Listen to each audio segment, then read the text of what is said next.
Yes bulletin లో మరో breaking చూస్తున్నాం. జగన్ బెయిల్ రద్దు పిటిషన్ పై సుప్రీంలో విచారణ జరిగింది. జగన్ బెయిల్ రద్దు కోరుతూ ఎంపీ రఘురామ చేసిన పిటిషన్ విచారించిన ధర్మాసనం ట్రయల్ జాప్యానికి కారణమేమిటని సిబిఐని ప్రశ్నించింది. జాప్యానికి గల కారణాలు వివరిస్తూ సిబిఐ అఫిడవిట్ దాఖలు చేయాలని ఆదేశించింది.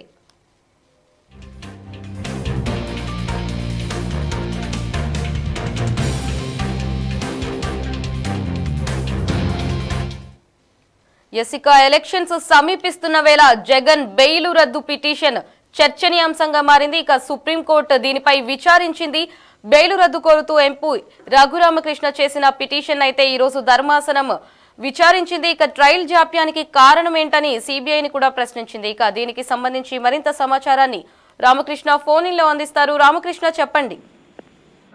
ఆంధ్రప్రదేశ్ ముఖ్యమంత్రి జగన్మోహన్ రెడ్డి అక్రమ ఆస్తుల కేసుకు సంబంధించి ఇవాళ 2 పిటిషన్ల మీద సుప్రీంకోర్టులో విచారణ జరిగింది. ప్రధానంగా సీఎం జగన్ బెయిల్ రద్దు చేయాలన్నటువంటి పిటిషన్ తో పాటు మరొక పిటిషన్ ఈ జగన్ కు సంబంధించినటువంటి ఈ అక్రమాస్తుల కేసుల విచారణ వేరే రాష్ట్రానికి బదిలీ చేయాలని ఎంపీ రఘురామకృష్ణరాజు పిటిషన్లు దాఖలు చేయడం జరిగింది.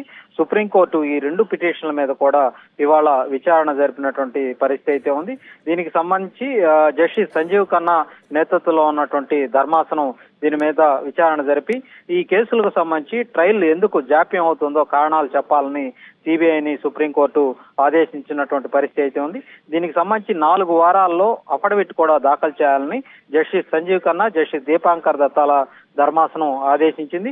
ట్రయల్ ఎందుకు ఆలస్యం అవుతుందని కూడా సిబిఐని ధర్మాసనం ప్రశ్నించినటువంటి పరిస్థితి అయితే ఉంది. అయితే దీనికి సమాధానంగా సిబిఐ కూడా డిశ్చార్జ్ పిటిషన్ల కారణంగానే ఈ ట్రయల్ కు సంబంధించి జాప్యం జరుగుతోందని సిబిఐ తరపు అదనపు సొలిసిటర్ జనరల్ గా ఉన్నటువంటి ఎస్వి రాజు కోర్టుకు తెలియజేయడం జరిగింది. రాజకీయ కారణాలతో ట్రయల్ ఆలస్యంగా కాకూడదని కూడా ధర్మాసనం ఈ సందర్భంగా వ్యాఖ్యానించడం జరిగింది.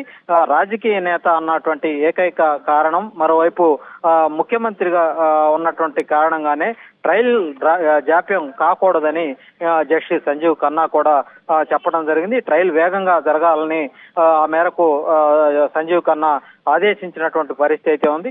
బెయిల్ రద్దు, హైదరాబాద్ నుంచి ఈ ట్రయల్ మరో రాష్ట్రానికి బదిలీ పిటిషన్లు రెండింటినీ కూడా కలిపే విచారణ చేస్తామని కూడా ధర్మాసనం చాలా స్పష్టంగా చెప్పినట్టయితే ఉంది. ప్రస్తుతం అయితే ఈ తదుపరి విచారణను ఆగస్టు 5వ తారీఖు నుంచి ప్రారంభించాలని కూడా ఆగస్టు 5కి వాయిదా వేసినటువంటి పరిస్థితి అయితే ఉంది. మొత్తానికి చూసుకున్నట్లయితే ఈ 2 పిటిషన్లకు సంబంధించి సుప్రీంకోర్టులో ఇవాళ సిబిఐ కౌంటర్ దాఖలు చేయాలని కూడా ఆదేశించినటువంటి పరిస్థితి అయితే ఉంది. లహరి. Thank you Ramakrishna.